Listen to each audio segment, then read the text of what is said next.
राज्यपाल से मुलाकात की है, किन मुद्दों पर चर्चा हुई? जो छत्तीसगढ़ के हालात हैं,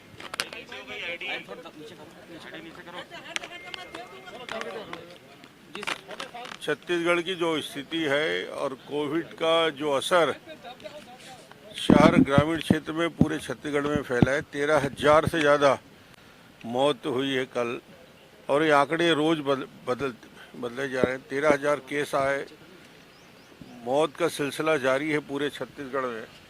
ये पूरी व्यवस्था से पूरा छत्तीसगढ़ भय से डूबा हुआ है। महामहिम से मिलने का वजह ये था कि सरकार की तरफ से ना कोई जानकारी आती। इतने पहला और दूसरे दौर कोविड के होने के बाद भी आज तक विपक्ष से न पूछा गया, न बताया गया, न जानकारी दी गई। हम प्रश्न करते हैं पेपर के माध्यम से, आप लोगों के माध्यम से, मगर आज तक कोई अधिकृत रूप से कोई जानकारी देने वाला नहीं है। अलग अलग जानकारी अलग अलग समय पे पेपर के माध्यम से पढ़ते हैं, मगर उसका क्रियान्वयन नहीं हो रहा है।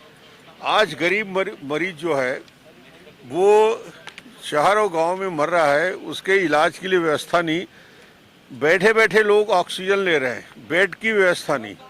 पूरे छत्तीसगढ़ में जो आज स्थिति है वो बद से बदतर होती जा रही है। और सरकार ने, हम महामहिम से यही बात करने गए थे कि कितने इस दौरान जब स्थिति खराब हुई है, कितने अतिरिक्त वेंटिलेटर की व्यवस्था हुई, गैस के ऑक्सीजन के कितने बेड की व्यवस्था हुई।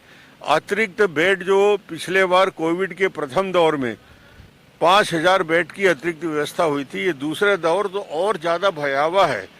इस दौरान कितने अतिरिक्त बेड की व्यवस्था रायपुर और छत्तीसगढ़ के अन्य शहरों में हुई।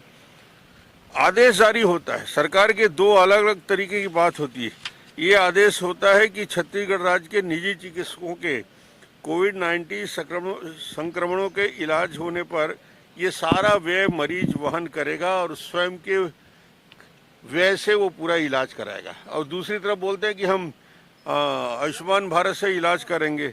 यहाँ तक की स्थिति है कि डेड बॉडी स्टोरेज में कैरेज में रखा है, उसमें 2,500 रुपया के बिना उसकी बॉडी नहीं दी जाएगी। अरे भाई, ये मानवता है? ये स्थिति है कि ये आदेश सरकार जारी करता है कि किसी भी प्राइवेट हॉस्पिटल में इलाज करने के पहले उसको पूरा का पूरा व्यय उससे लिया जाए।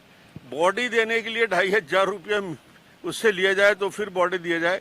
5-5 दिन में दाह संस्कार हो रहा है, यानी इलाज की व्यवस्था नहीं है। मगर हिंदुस्तान में शायद छत्तीसगढ़ अकेला है जहां दाह संस्कार की व्यवस्था नहीं कर पा रही है। ये सरकार इतनी असफल है कि 5वां दिन बाद भी उसके शरीर को उसके परिजन तरसते रहते हैं, रोते रहते हैं, मगर उसके दाह संस्कार की व्यवस्था नहीं।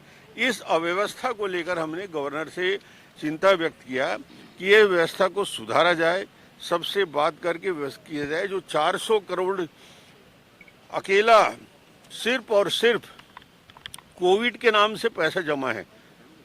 ये 10 रुपया शराब में जो बोतल में ले रहे हैं, वो सिर्फ उसमें कितना खर्च किए हो भाई? ये कम से कम विपक्ष को बताओ, जनता को बताओ कि 400 करोड़ डीएमएफ का पैसा कितना खर्च किए हो।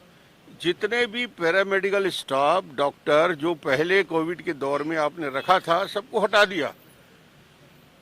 क्या उनको 2 दिन के अंदर वो सारे पैरामेडिकल स्टाफ, डॉक्टर और सबकी नियुक्ति 2 दिन के अंदर कर सकते हैं? ये तत्काल करना चाहिए। अतिरिक्त बेड की व्यवस्था होनी चाहिए।